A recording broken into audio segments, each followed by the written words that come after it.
Spain FIFA বিশ্বকাপের ২২ আসরে মাত্র একবার চ্যাম্পিয়ন হয়েছে।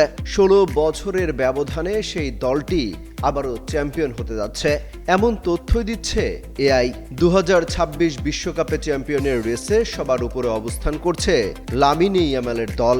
বেশিরভাগ প্রেডিকশনে অবশ্য ফ্রান্সকে এগিয়ে রাখছেন অনেকে। তবে স্প্যানিশদের পেছনে ফেলে অন্য কোনো দলের বিশ্বকাপ জেতার চান্স আছে কিনা তা জানতে চাই এর কাছে। প্রশ্ন করা হয়েছিল ২০২৬ ফিফা বিশ্বকাপ কোন দল জিতবে। সবগুলো দলের সাম্প্রতিক পারফরমেন্স বিশ্লেষণ করে আমাদেরকে জানাও। সাথে সাথে বেশ কিছু যুক্তি সামনে হাজির করে এআই। তথ্য ঘেটে জানায় সোনালি ট্রফি ঘরে তোলার দৌড়ে সবচেয়ে এগিয়ে রয়েছে স্পেন এবং ফ্রান্স। এগিয়ে থাকা অন্তত ৬টি দলের তালিকা দেয়া হয়।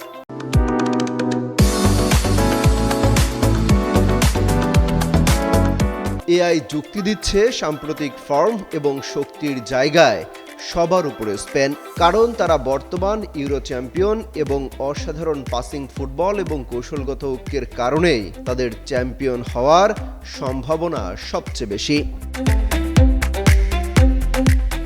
দ্বিতীয় অবস্থানে রয়েছে কিলিয়ান এমবাপ্পের ফ্রান্স। এআই বলছে ফ্রান্সের সবচেয়ে বড় শক্তির জায়গা, তারা গেল বিশ্বকাপের ফাইনালিস্ট এবং ইউরোপীয় বাছাই পর্বে অপরাজিত ছিল এমবাপ্পের দল। এছাড়া তাদের রয়েছে সবচেয়ে বিধ্বংসী আক্রমণ ভাগ। তৃতীয় অবস্থানে রাখা হয়েছে হ্যারি কেনের ইংল্যান্ডকে।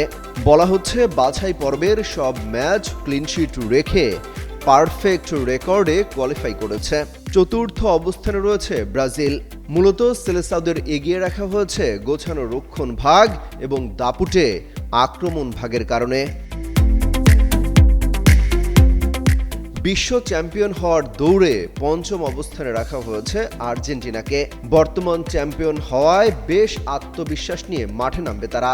এছাড়া দক্ষিণ আমেরিকার বাছাই পর্বে শীর্ষ অবস্থান করায় চাঙ্গা থাকবে লিওনেল মেসির পুরো টিম। আর ৬ নম্বরে আছে ক্রিস্টিয়ানো রোনালদোর পর্তুগাল। তাদের বলা হচ্ছে ইউরোপের অন্যতম সেরা ভারসাম্যপূর্ণ স্কোয়াড, সেই সাথে নেশনস লিগ জয়ী দলটি। তবে এআই যাই বলুক, মাঠের পারফরমেন্সই নির্ধারণ করে দেবে কোন দলের দখলে যাবে ৬ কেজি ১৭৫ গ্রাম ওজনের সোনালী ট্রফি।